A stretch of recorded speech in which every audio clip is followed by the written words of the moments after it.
कोटीची खरेदी, 20 कोटीची खरेदी, अमक्या विश्वस्ताची इकडं खरेदी, अशा पद्धतीच्या एवढ्या मोठ्या बातम्या ह्या शनिदेव संस्थांच्या संदर्भात आलेल्या आहेत। त्याच्यामुळे हे विश्वस्त मंडळ सरकार बरखास्त करणार का? आणि 2018 मध्ये शिंगणापूरचा स्वतंत्र कायदा या विधानमंडळामध्ये माननीय मुख्यमंत्री महोदय साहेबच असताना हा मंजूर केलेला आहे। त्याची अंमलबजावणी किती दिवसामध्ये या ठिकाणी सुरू करणार, अशा प्रकारची एक विनंती आहे। यापैकी जेही कर्मचारी किंवा विश्वस्त लोकसेवकाच्या संज्ञेमध्ये येत असतील त्या सगळ्यांच्या अपसंपदेची चौकशी केली जाईल। आणि हा जो काही कायदा आपण केला, मी आता नुकतंच सांगितलं की लवकर या कायद्याची अंमलबजावणी आपण सुरू करू।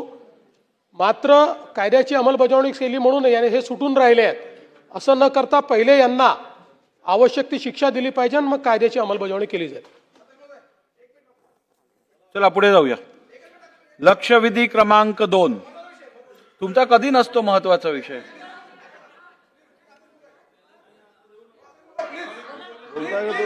लक्षवेधी क्रमांक 2 लक्षवेधी क्रमांक 2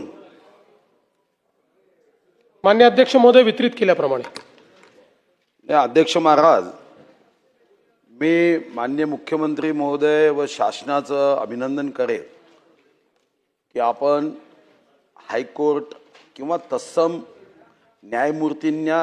न्यायमूर्तींनी दिलेल्या आदेशाच्या संदर्भात एक SOP म्हणजे प्रमाणित कार्यप्रणालीचं अध्यक्ष महाराज आपण अंमलबजावणी करण्यासाठी SOP ही कार्यप्रणाली निर्गमित केली। पण अध्यक्ष महाराज, जेव्हा उत्तरामध्ये हे लक्षात आलं की माननीय मुख्यमंत्री महोदय हायकोर्टाने 2940 केसेसच्या संदर्भातल्या माहितीला प्रमाणित केलं आणि आतापर्यंत 71 गुन्ह्यावर एप्रिल व मे या महिन्यामध्ये अध्यक्ष महाराज कारवाई झाली। याचा अर्थ असा आहे की सन्माननीय सदस्य देवयानीताई फरांदे यांनी या अगोदर या लक्षवेधीला सभागृहात मांडत असताना ही भूमिका व्यक्त केली की अनधिकृत अतुल भातखळकर साहेबांनी या संदर्भामध्ये विधानसभेत कायद्याचं उल्लंघन कोणी करता कामा नये, अंमलबजावणी तंतोतंत झाली पाहिजे। शेवटी देशापेक्षा कोणी मोठा नाही, संविधानापेक्षा कोणताही व्यक्ती, कोणताही समूह, कोणताही वर्ग मोठा नाही। तुष्टीकरण अनुनय हे राजकारणातल्या शब्दाला आता तडीपार करण्याची आवश्यकता आहे की आपल्याला सत्यावर आणि संविधानावर आधारितच न्याय व्यवस्था किंवा अंमलबजावणी व्यवस्था ही झाली पाहिजे।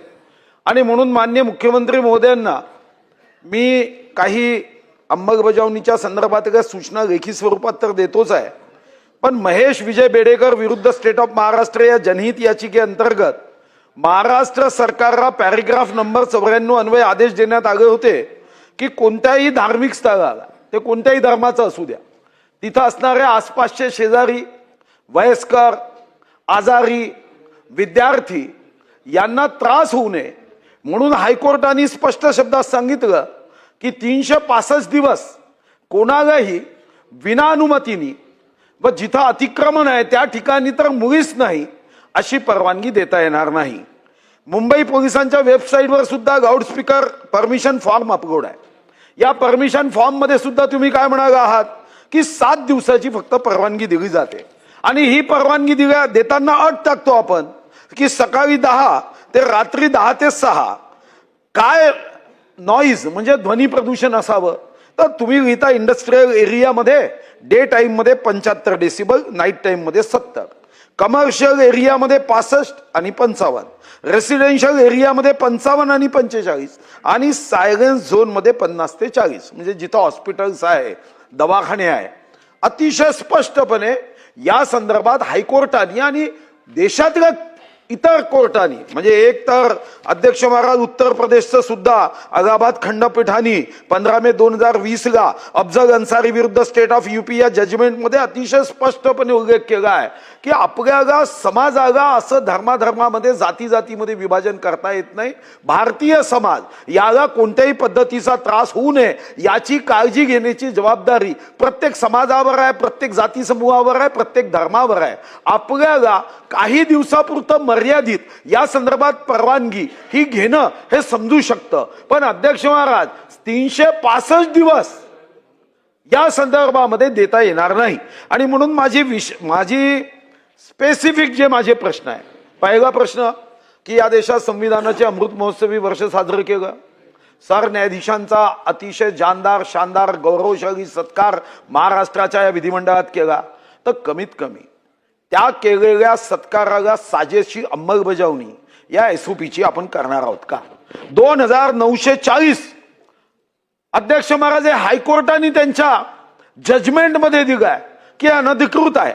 आणि पुन्हा आपणच एसओपी जी केली त्या एसओपी मध्ये आपण अतिशय स्पष्ट शब्दात सांगितलं आहे की यामध्ये काय काय कारवाई कशी कशी केली पाहिजे. यासाठी कोणाची वाट पाहण्याची आवश्यकता नाही आहे.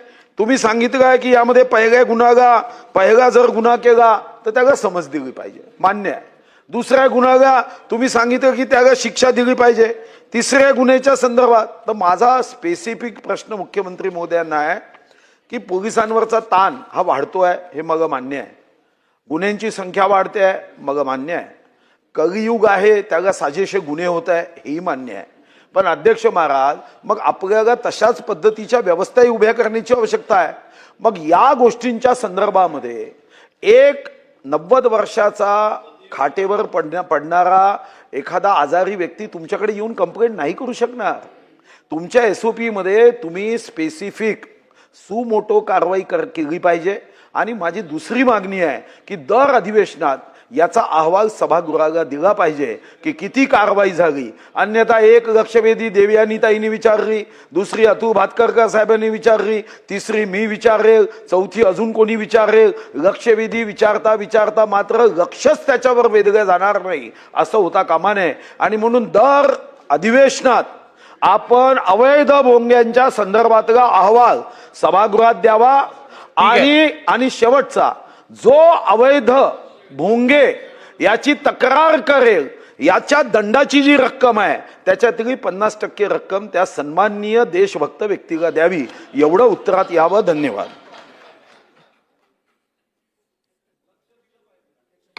अध्यक्ष महोदय, मी कलियुगातच उत्तर देतो. माननीय सुधीर भाऊंनी अतिशय महत्त्वाच्या विषयाकडे लक्ष वेधलेलं आहे आणि सुधीर भाऊंना अपेक्षित अशा प्रकारचीच कारवाई सरकारने केलेली आहे. सुधीर भाऊ, आतापर्यंत 3367 धार्मिक स्थळांवरचे भोंगे आपण हटवलेले आहेत. आणि याच्यामध्ये मुंबईचा विचार केला तर मुंबईमध्ये 1608 धार्मिक स्थळांवरचे भोंगे आपण हटवले आहेत, ज्यामध्ये 1149 मशिदी आहेत, 48 मंदिरं आहेत, 10 चर्च आहेत, 4 गुरुद्वारा आहेत आणि 147 इतर अशा प्रकारच्या एस्टॅब्लिशमेंट आहेत. आता या क्षणी मुंबईतल्या एकाही धार्मिक स्थळावर भोंगा नाही, एकाही नाही. त्याचप्रमाणे राज्यामध्ये 1759 धार्मिक स्थळांवरचे भोंगे हे आपण हटवलेले आहेत. या संदर्भातचा कंप्लायन्सचा अहवाल माननीय उच्च न्यायालयाला आपण दाखल केलेला आहे. त्याच्यावर उच्च न्यायालयाने सॅटिस्फॅक्शन दाखवलेलं आहे. महाराष्ट्राने एसओपी तयार केली आणि या एसओपी अनुसार मला हे सांगितलं पाहिजे की मी मुंबई पोलिसांचं विशेष कौतुक करेन की मुंबई पोलिसांनी 1608 भोंगे हे हटवत असताना चर्चा करून, सर्वोच्च न्यायालयाचा आदेश दाखवून आणि त्या ठिकाणी समंजसपणे हे सगळे भोंगे हटवलेले आहेत. कुठेही धार्मिक तणाव नाही, कुठेही FIR करायची आवश्यकता पडलेली नाही आणि आज मुंबईला भोंगेमुक्त करण्याचं काम हे आपल्या मुंबई पोलिसांनी केलेलं आहे. आपण जो दुसरा मुद्दा या ठिकाणी सांगितला की SOPची अंमलबजावणी करण्याच्या संदर्भात, तर निश्चितपणे ती अंमलबजावणी तर चाललेलीच आहे. तर दर अधिवेशनात अहवाल द्यायची आवश्यकताच पडणार नाही, कारण आता भोंगेच काढले आहेत आणि पुन्हा लावायचा प्रयत्न केला तर आता SOP मध्ये एक बदल निश्चितपणे करायचं माझ्या विचारात आहे की आता ज्या पोलीस स्टेशनच्या हद्दीत तो भोंगा लागेल त्या पोलीस स्टेशनचा जो त्या भागाचा इन्चार्ज असेल त्याच्यावर याची जबाबदारी असेल, त्याला जबाबदार धरलं जाईल. विना परवानगी भोंग्या करतात त्याला जबाबदार धरलं जाईल. त्यामुळे अहवालाची आवश्यकता पडणार नाही. आणि आपण जे सांगितलं की तक्रार करता समजा जर त्या ठिकाणी काय दंड आला, जर काही दंड आला तर त्यातला 50% दंड हा तक्रार कर्त्याला द्यायचा. Suggestion for action. अध्यक्ष महाराज, फक्त माननीय मुख्यमंत्री महोदयांना एक फक्त माहिती देतो आणि ती जर केलं तर अजून उत्तम होईल की उत्तर प्रदेशमध्ये ध्वनी प्रदूषण नियमांची अंमलबजावणी करण्यासाठी एक भरारी पथक केलं आहे. 1 किंवा 2 असे भरारी पथक काही क्षेत्रामध्ये काही करता येईल का हेही तपासावं आणि हेही सजेशन फॉर ऍक्शन नाही, ऍक्शन ओनली ऍक्शन साठी करता येईल का? अध्यक्ष महोदय, ऍक्शन ओनली ऍक्शन हे केलं जाईल. अध्यक्ष महोदय, काल चर्चेत मी ऐकलं मुख्यमंत्री महोदय बोललेत की मुनगंटीवार साहेबांना काहीतरी मोठं पद मिळणार, तर कोणाशी नक्की सहमत व्हायचं आज हे कळत नाही, थोडी गडबड झालेली आहे. तरी देखील मुख्यमंत्री महोदयांना माझी एक विनंती राहील, सूचना देखील राहील. प्रश्न आहे खरं तर, करतोच, अभिनंदन करतो. परवानगी आहे तुमची? नाही, मी नक्कीच करतोय. मुख्यमंत्र्यांचं मी अभिनंदन करतो की सगळ्यांशी चर्चा करून भोंगे सगळे काढलेले आहेत. मी मनापासून अभिनंदन करतो, त्याच्यात काही कुठेही दुमत नाहीच आहे. पण मुख्यमंत्री महोदय, आता गणपतीचा सण येणार आहे, नवरात्रीचा सण येणार आहे, दहीहंडी देखील आहे आणि पहिल्या दिवशी 10व्या दिवशी वगैरे जे काही मिरवणुकी होतात किंवा जे आता तात्पुरतं धार्मिक स्थळ निर्माण होतात मंडपांमध्ये, अनेकदा आम्ही पाहतो की स्थानिक पोलीस स्टेशनमधून त्या तिकडच्या मंडळाला सतवलं जातं, परवानगी असताना सतवलं जातं. तर मुख्यमंत्री महोदय, जर डेसिबल पाळलं, सगळे परवानगी असतील, तर आपण आश्वासित कराल का की ह्या जर काही मंडळांना सतवलं तर त्यांच्यावर काहीतरी आपण एक रेग्युलेशन कराल की ह्याच्यावर असं पुढे सतवलं जाणार नाही आणि जे सतवतील त्यांच्यावर कारवाई होईल?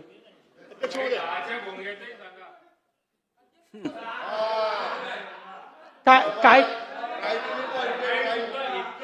काम मुख्यमंत्री महोदय, तुमच्याकडनं इतकं चांगलं काम होतं, पण त्या सकाळच्या 10च्या भोंग्याचीही माझी तक्रार आहे, त्याचाही विचार करा. नाही, त्याच्याकरता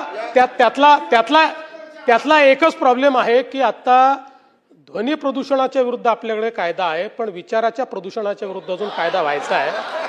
तो कायदा झाला की त्याचा आपण विचार करू. पण सन्माननीय आदित्यजींनी जो या ठिकाणी विषय मांडलेला आहे, निश्चितपणे आपल्याला कायद्यानेही जेव्हा सण असतात त्यावेळेस टेम्पररी परमिशन्स देऊन अशा प्रकारच्या सणांमध्ये भोंगे लावण्याची परवानगी देता येते. ती स्पेसिफिक डेसिबलमध्ये असावी अशा प्रकारचा आपला प्रयत्न असतो.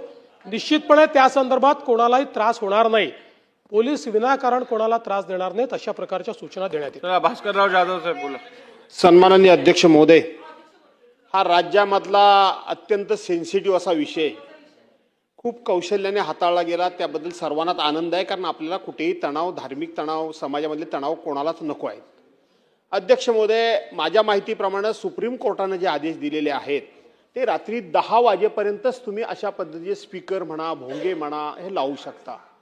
परंतु आमच्याकडे अडचण अशी आहे अध्यक्ष महोदय, आपण समजून घ्या की शिमगा महिना आला की कोकणामध्ये महिने रात्रभर आमच्याकडे हे वाजत असतात, स्पीकर वाजत असतात. जे आहे ते कबूल केलं पाहिजे. भजन कीर्तन आपण रात्रभर करत असतो, सप्ते आपण रात्रभर करत असतो, नवरात्र रात्रभर करत असतो. शेवटी याच्यामध्ये म्हटलंय की विविध धर्म म्हणजे सगळ्यांनाच सुप्रीम कोर्टानं समान निर्णय दिलाय आणि म्हणून अशा प्रकारच्या ह्या निर्णयाचा फटका हा कदाचित अशा सणांना सुद्धा बसू शकतो आणि म्हणून त्याबाबत आपण कायद्यामध्ये काही करू शकाल असं मला काही वाटत नाही, परंतु तिथल्या अधिकाऱ्यांच्यावर आपण कारवाई करायचा निर्णय घोषित केलाय. तिथला अधिकारी सहकार्य करतो म्हणून हे सण पार पडतात. आणि जर त्या अधिकाऱ्यानं कायदाच आम्हाला दाखवला तर आमचे हे सण सगळेच बंद होतील. आणि म्हणून आपण या संदर्भामध्ये सहानुभूतीपूर्वक विचार करणार का की तिथल्या अधिकाऱ्यावर कारवाई करण्यासंदर्भात, किंवा भोंगे म्हणजे नक्की काय या संदर्भात आपण तशा पद्धतीचे मार्गदर्शन करा. नाही, मान्य अध्यक्ष महोदय, मुळामध्ये हा आज आलेला नाही आहे.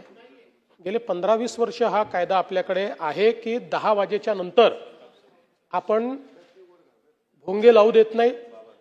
पारंपरिक वाद्य करता येतात, भजन कीर्तन करता येतं, ढोलक वाजवता येते, टाळ मृदंग वाजवता येतो, पण भोंगा लावून नाही वाजवता येत, माईक लावून नाही वाजवता येत.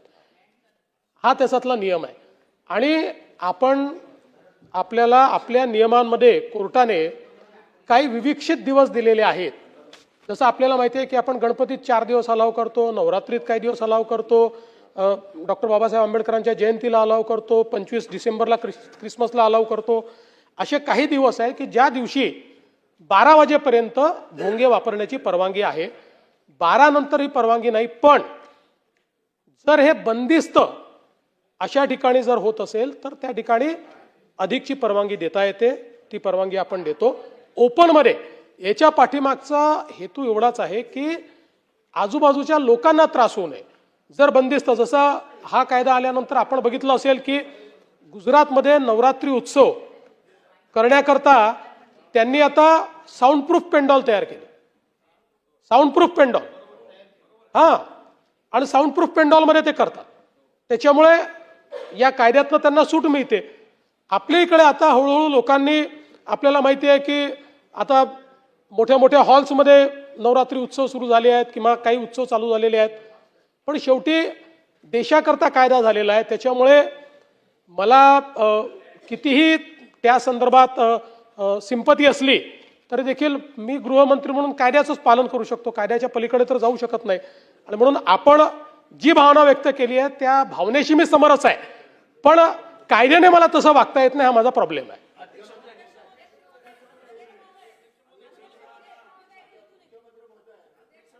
महोदय, मी राज्याचे मुख्यमंत्री आदरणीय देवेंद्र फडणवीस साहेब यांचं मनापासून अभिनंदन करते की मागच्या मार्च महिन्याच्या अधिवेशनामध्ये लक्षवेधीद्वारे मी हा प्रश्न उपस्थित केला होता, मुद्दा, आणि राज्याच्या पोलीस महासंचालकांनी आदरणीय मुख्यमंत्री महोदयांनी हाऊसमध्ये उत्तर दिल्यानंतर त्याचं पत्रक जे आहे 11 एप्रिल 2025 नंतर काढलं आणि मुंबईमधले सर्व भोंगे जे आहेत ते बंद करण्यात आले, एक सोडून.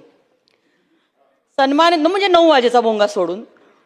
सन्माननीय अध्यक्ष महोदय, माझी राज्याच्या गृहमंत्री महोदय आणि मुख्यमंत्री महोदयांना विनंती आहे की मुंबईमध्ये आपण ज्या पद्धतीने कारवाई केली तशी उर्वरित महाराष्ट्रामध्ये सर्व पोलीस आयुक्त आणि एसपींना सांगून अजून देखील काही ठिकाणी हे भोंगे 365 दिवस चालू असतात, दिवसभरातून 6 वेळा चालू असतात. तर सन्माननीय अध्यक्ष महोदय, मुंबईप्रमाणे ह्याची कारवाई उर्वरित महाराष्ट्रामध्ये सर्व सीपी आणि एसपीना सांगून सर्व जिल्ह्यांमधले हे भोंगे जे 365 दिवस रोज चालू आहेत ते बंद करण्यात येतील का? होय अध्यक्ष महोदय, उर्वरित महाराष्ट्रातही 1759 भोंगे बंद करण्यात आले आहेत. अजून कुठले भोंगे बाकी असतील तेही भोंगे बंद करण्यात येतील. आपण आता प्रयत्न हा करतोय की सामंजस्याने लोकांशी चर्चा करून त्यांना समजवून त्यांच्याकडनं कायद्याचं पालन करून घ्यायचं. त्यात चांगलं सहकार्य मिळत आहे. पण जर कोणी सहकार्य देणार नाही तर मग कायद्याचा बळगा देखील दाखवण्यात येईल. अध्यक्ष महोदय, आपल्याही मतदारसंघामध्ये हा प्रॉब्लेम असेल तो तुम्ही बंद करू शकता. माननीय मुख्यमंत्री महोदय, आपण काही विविध म्हणजे काही दिवस आपण दिलेले आहेत असं म्हणालात. मी एक स्पेसिफिक पॉइंट आउट करतोय आणि अध्यक्ष महोदय आपणही लक्षात घ्या की आपण जो ख्रिश्चन समाजाला 12 वाजेस्तोवर त्यांचा क्रिसमसचा जो मास असतो तो 24 तारखेला 12 वाजता असतो. पण आपल्या जो GR जो काय आहे त्याच्यामध्ये तारीख आहे 25. त्या नाही सर मी करतो दरवर्षी, मला प्रॉब्लेम येतो हा. तर तो तारीख 25 लिहिलेली आहे आपल्या कायद्याने.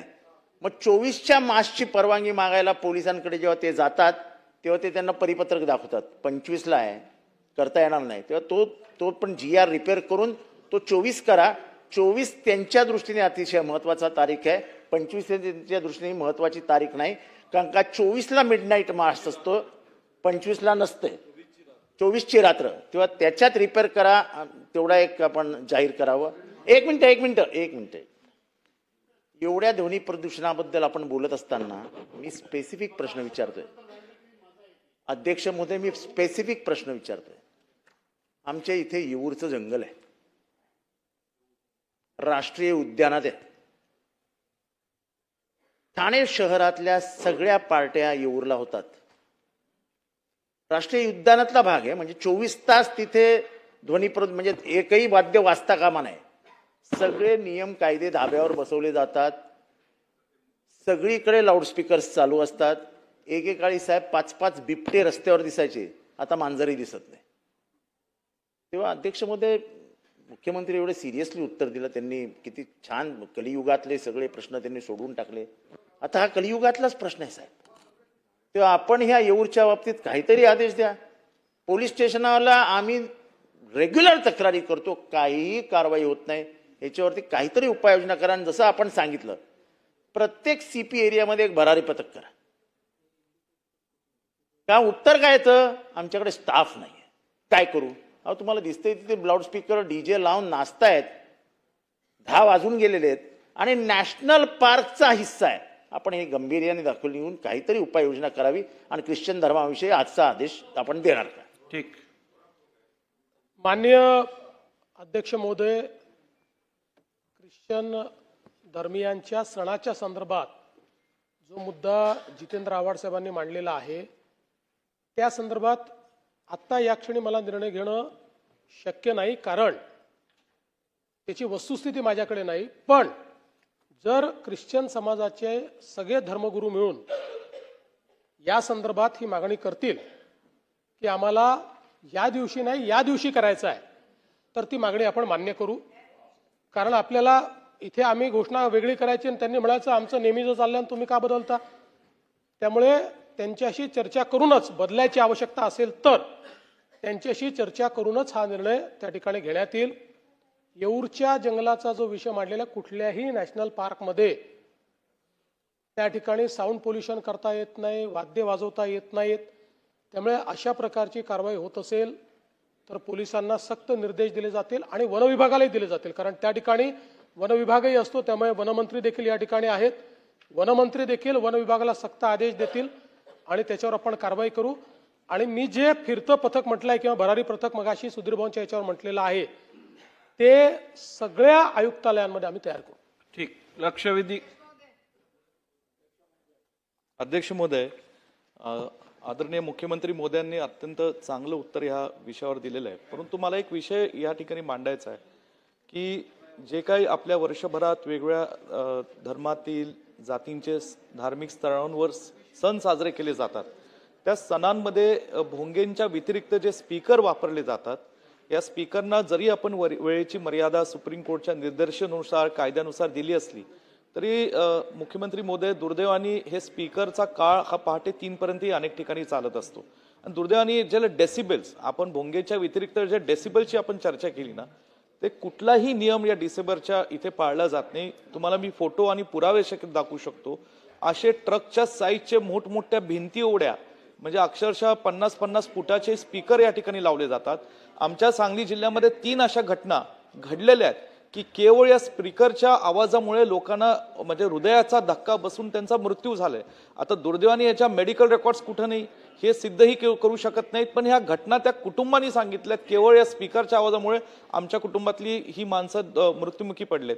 माझं नम्रपणे विनंती आहे, भोंगे बाबतीत आपण ठीक आहे नियमावली पाळली, नियम कायदा अंमलबजावणी केली, पण या स्पीकर आणि डेसिबलच्या बाबतीत जे काही केलं जातं, अनेक राष्ट्रपुरुषांचे जयंती आपण आनंदाने उत्साहाने साजरे करतो, आम्ही त्यात आनंदाने सहभागी होतो या सर्व लोकांबरोबर, पण या डेसिबल आणि स्पीकर बाबतीत जे काय आज म्हणजे कुठेही त्या नियमावली पाळल्या जात नाही आणि त्याचा त्रास ज्येष्ठ नागरिकांना आणि लहान मुलांना सुद्धा होतोय. कानाचे त्रास व्हायला लागलेत, कानाचे विकार वाढायला लागलेत, त्याच्यावर लेझर लावले जातात, त्या लेझरमुळे लोकांचे डोळे या ठिकाणी खराब व्हायला लागलेत. हा जरी विषय थोडासा ह्याच्या संबंधित आहे पण वेगळा असला तर ह्याच्याली गांभीर्याने आपण दखल घ्यावी आणि पुढील या डेसिबल बाबतीत काय कारवाई करणार आहात मला असं म्हणावं, हे स्पीकर बाबतीत अशी माझी नम्र विनंती. ह्याला मर्यादा घातली पाहिजे आणि हे वेंडर जे विकतात ना हे स्पीकर भाड्याने देतात त्यांना काहीतरी अंकुश कसा घातला पाहिजे बघायला पाहिजे. मुळामध्ये याच्या संदर्भात कायदा आहे, नियम आहेत आणि आपण डेसिबल मीटर देखील दिलेले आहेत. पण तरी आपण सांगता ती वस्तुस्थिती आहे. अनेक ठिकाणी संगनमत होतं सगळ्यांचं आणि त्या ठिकाणी ते पाळलं जात नाही. याच्यामध्ये काही गोष्टी कायद्याने करायच्या आहेत आणि काही गोष्टी जनजागृतीने करायच्या आहेत. आपण सांगलीत नेता म्हणून मी सांगलीचंच आपल्याला सांगतो की मागच्या काळामध्ये मला आठवतं 2017-18 साली किंवा त्याच्या आधी 16 साली असेल, सांगलीमध्ये तिथल्या पोलीस अधीक्षक आणि सगळे कलेक्टर सगळ्यांनी मिळून सगळ्या गणेश मंडळाची एक बैठक घेतली आणि सगळ्यांनी मान्य केलं डॉल्बी मुक्त गणेशोत्सव. आणि 2 वर्ष सांगलीमधले सगळे गणेशोत्सव हे डॉल्बी मुक्त झाले होते. त्यामुळे मला असं वाटतं की काही गोष्टी या जनजागृतीने केल्या पाहिजे. शेवटी कायद्याचा बळगा तर आपल्याला उचलायचा आहेच जिथे कायदा होत नाही. त्यामुळे आपण निदर्शनास आणून दिलं. पुन्हा एकदा पोलिसांना सांगण्यात येईल की अशा प्रकारे हाय डेसिबल आणि 10 वाजेनंतर ते चालवणं या गोष्टींवर कुठेतरी त्यांनी चाप ठेवला पाहिजे. पण मला असं वाटतं की शेवटी ज्या काही अशा प्रकारच्या भावनात्मक गोष्टी असतात यात कायद्यापेक्षाही सामंजस्याने जर आपण काही निर्णय करू शकलो तर ते अधिक चांगले असतात. चला लक्षवेधी क्रमांक 5. लक्षवेधी क्रमांक 5 काय काय छापल्याप्रमाणे एक मिनिट काय एक रेकमेंड करायचं आहे. आपण एन्व्हायरमेंटल ऍक्ट 1986 अनुसार जे नॉईज पोल्युशन रूल्स 2000 मध्ये बनवलेलं आहे त्यामध्ये आपण बघू तर डेसिबल लेवल्स जे आहे 75-70 for industrial day and night time आणि जे काय सायलेंट झोन 50 to 40 तक. तर या आपल्याला डेसिबल लेवल्सला रिवाईज करण्याची गरज आहे. मला माहीत आहे सेंट्रल इश्यू आहे, आपण त्यावर लॉ करू ते चेंज करू शकत नाही, आपण ते रिवाईज करू शकत नाही. पण कदाचित महाराष्ट्रामध्ये हे आता इश्यू चालू आहे, तो महाराष्ट्रामध्ये एक सर्वे करून ते आपण सेंट्रलला पाठवले, पार्लमेंटला रेकमेंडेशन पाठवले, ते एक नवीन काही आपल्याला डेसिबल लेवल ठरण्याची गरज आहे. कारण हे 1986 एन्व्हायरमेंट ॲक्टच्या अनुसार आहे. कारण आता सभागृहाचं जर आपलं डेसिबल लेवल आपण इथे बसून मेजर केलं तर 60 वरतीच आहे. सन्मान्य ताईंनी जो विषय या ठिकाणी मांडलेला आहे तो खरा आहे. याचं कारण आपण जर डेसिबल लेवलचा विचार केला तर जी ॲम्बियंट नॉईज लेवल आहे तीच आपल्याकडे खूप जास्त आहे. त्यामुळे अनेक वेळा तर जी ॲम्बियंट व्हॉइस लेवल आहे ही जी आपली डेसिबल लेवल आहे त्याच्या पार जाते आणि म्हणून याच्यामध्ये काही ना काही बदल करण्याची आवश्यकता आहे. त्यास भास्करराव तुमची पण 150 जाते असं काय करताय?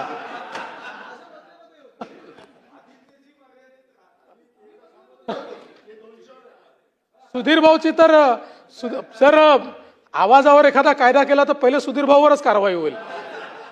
कुठल्याही भोंग्यापेक्षा जास्त आवाज आहे सुधीर भाऊ जो माईकची. सुधीर भाऊला गरज नाही माईकची.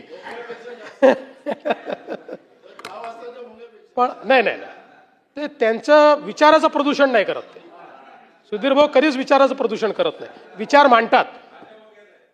माननीय अध्यक्ष महोदय, हा अतिशय महत्त्वाचा मुद्दा आहे आणि म्हणून निश्चितपणे या संदर्भात आपले डेसिबल लेवल्स या ॲम्बियंट नॉईज लेवल जे आहेत त्याचा विचार करून कशा प्रकारे रिवाईज करता येतील याचं एक रिकमेंडेशन महाराष्ट्र सरकार केंद्र सरकारकडे पाठवेल. ठीक आहे. लक्षवेधी क्रमांक 5. लक्षवेधी त्याआधी एक क्रमांक मिनिट 5. मी मगाशी सांगितलेलं की 4 लक्षवेध्या झाल्यानंतर तुमचं काहीतरी म्हणणं होतं नाना भाऊ. धन्यवाद आपला. आता मी दिलेला शब्द पूर्ण करतो, तुम्ही काळजी करू नका. अध्यक्ष महाराज, मी 2 दिवसाच्या पहिले या सभागृहामध्ये एक मुद्दा उपस्थित केला. मुख्यमंत्री महोदय या ठिकाणी आहेत. अध्यक्ष महाराज, विदर्भातल्या 5 जिल्ह्यामध्ये वर्धा, भंडारा, गोंदिया, चंद्रपूर, गडचिरोली आणि नागपूर या भागामध्ये अतिवृष्टीमुळे ढगफुटीमुळे मोठ्या प्रमाणात पूर्ण गावात पाणी घुसलं, शहरात पाणी घुसलं आणि मोठ्या प्रमाणात पिकाचंही नुकसान झालं. आणि आज अध्यक्ष महाराज पिण्याच्या पाण्याचा प्रश्न मोठ्या प्रमाणात निर्माण झालेला आहे अशा वेळेस सगळं घाण पाणी लोकांना आता प्यावं लागते अशी परिस्थिती आज त्या भागामध्ये आहे. आणि म्हणून आता या गंभीर परिस्थितीवर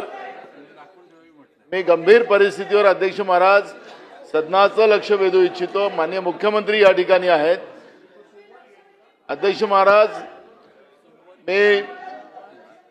महाराज व मुख्यमंत्री महोदय, आपल्या भागामध्ये परवाच्या पुरामुळे जे पाणी सगळ्या गावात शहरात घुसलं त्याच्यामुळे शेतीचे मोठ्या प्रमाणात नुकसान झालं आणि त्याच्यामध्ये आज पिण्याच्या पाण्याचा गंभीर प्रश्न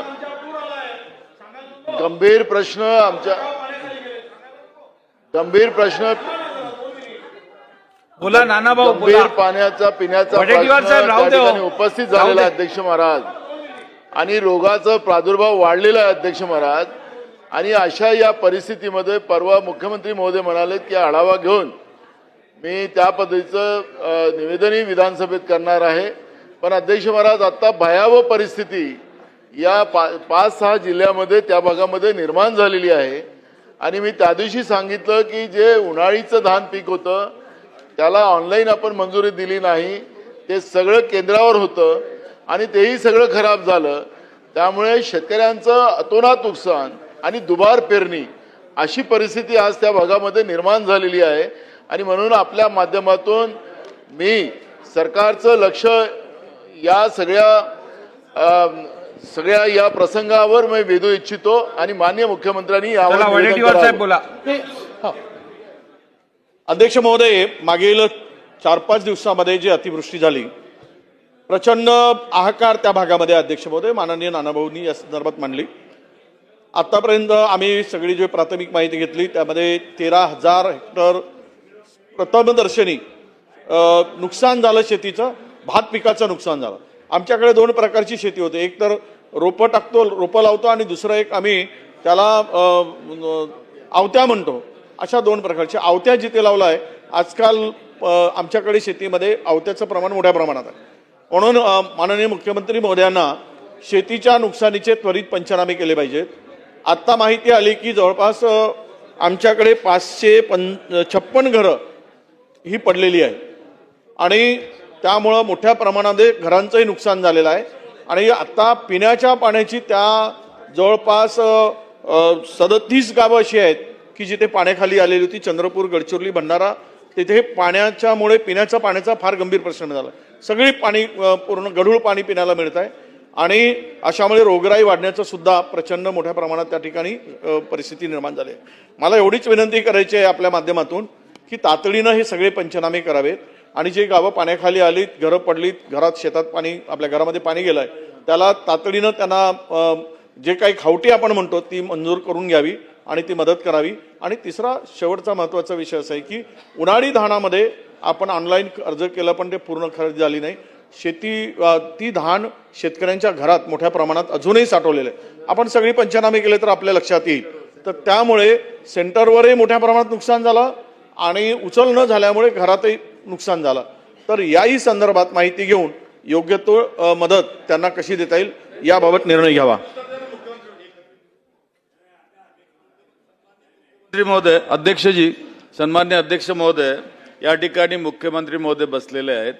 नागपूरमध्ये मोठ्या प्रमाणामध्ये पूर आला आणि अनेक ठिकाणी घराघरामध्ये पाणी शिरलं आहे. अमृत 3ची जी योजना होती ती योजना माझ्या मतदारसंघात पूर्ण करताना ती केली गेली नाही. त्या ठिकाणी जे नळाचं पाणी मिळायला पाहिजे त्या ठिकाणी दूषित पाणी निर्माण होते. लोकांना त्या ठिकाणी पिण्याचं पाणी मिळत नाही. अनेक नाल्यांमध्ये भिंती नसल्याने ते पाणी घराघरामध्ये शिरलेलं आहे. मोठ्या प्रमाणात अनधिकृत लेआउट्स आहेत. त्या ठिकाणी रस्ते नसल्या कारणानं संधी देता येत नाही. त्या ठिकाणी पावसाचं पाणी पुरासारखं वाहून गेलं असल्याने अनेक ठिकाणी त्या ठिकाणी मुरुम लागणार आहे. त्या मुरुमाची व्यवस्था सुद्धा त्या ठिकाणी होत नाही. अध्यक्ष महोदय, खरं पाहिलं तर त्या ठिकाणी एक प्रश्न उभा होतो. माझा मतदारसंघ हा 90% नागपूर सुधार करण्याच्या अधिपत्याखाली आहे. काय कुठनं सुरू झालं, तो कुठे सांगतो चाललं? ना, 288 मतदारसंघाचं चालू होणार आहे का इकडे अधिपत्याखाली आता? आहे आणि महानगरपालिका तिथं काम करू शकत नाही. अशा वेळेला नागपूर सुधार करण्यास पूरग्रस्त निधी मागितलेला होता. 2023च्या त्यावेळेला तो सुद्धा दिला गेला नाही आणि आता सुद्धा नाल्यांना भिंती नसल्यामुळं त्या ठिकाणी प्रश्न निर्माण झाला. मुख्यमंत्री आपल्या माध्यमातून मुख्यमंत्री महोदयांना निवेदन आहे की त्यांनी सहकार्य करावं.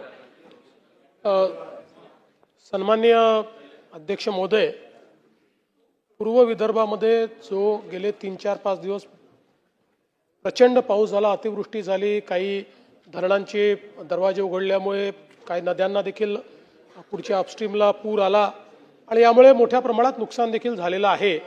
आणि म्हणून या संदर्भात पंचनामे करण्याचे आदेश दिलेले आहेत.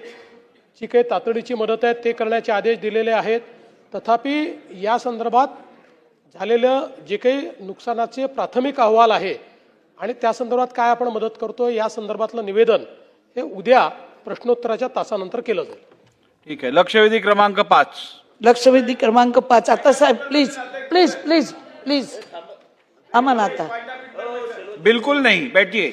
अध्यक्ष महोदय, नवी मुंबई शहर हे सुनियोजित शहर म्हणून नावारूपाला आलेलं आहे. त्याचबरोबर महाराष्ट्र राज्य ऐतिहासिक, धार्मिक, भौगोलिक, सांस्कृतिक व वैद्यकीय पर्यटन साठी प्रसिद्ध आहे. नवी मुंबईमध्ये मुख्यमंत्री साहेब आपण बसा ना. मुख्यमंत्री साहेब, मुख्यमंत्री साहेब, मी ऐकतोय, तुम्ही बोला. मुख्यमंत्री साहेब, हो साहेब, मॅडम ताई मी बोलतोय, ऐकतोय, बोला तुम्ही. मुख्यमंत्री साहेबांनी धोरण ठरवलं, आपल्याला ठरवावं लागेल आणि आपल्याला निर्णय द्यावा लागेल. आज नव्या मुंबईमध्ये अनेक धार्मिक प्रार्थना स्थळ आहेत, सर्व जाती धर्माची प्रार्थना स्थळ आहेत. आपण उत्तरामध्ये दिलेली आहे की नवी मुंबई महानगरपालिका, वन खातं असेल, त्याचप्रमाणे MIDC असेल, मध्य रेल्वे, सिडको या सर्व जागेवरती लोकांनी धार्मिक स्थळं बांधलेली आहेत. लोकवस्ती वाढलेली आहे. धार्मिक स्थळं त्या लोकवस्तीमुळे 18 पगड जातीची नवी मुंबईमध्ये लोक राहायला आलेली आहेत आणि त्या लोकांनी छोटी छोटी मंदिरं आपापल्या जागेत बनवली. साहेब मी लक्षवेधी मांडू का नको मांडू? काय असं महिला बोला, एकदा पूर्ण अधिवेशनात एक लक्षवेधी लागते, ती पण मांडताना जर 10 वेळा बस उठ करून. आता तुम्ही लक्ष द्या, जवळजवळ 18 पगड जातीची लोक आलेत मुंबईत. CBD सेक्टर 8 मध्ये वन खात्याच्या जागेवरती अनेक मंदिरं बनलेली आहेत. हिंदू धर्माची त्यांना सिडको नोटीस देते, वेळोवेळी तोडायला जातात.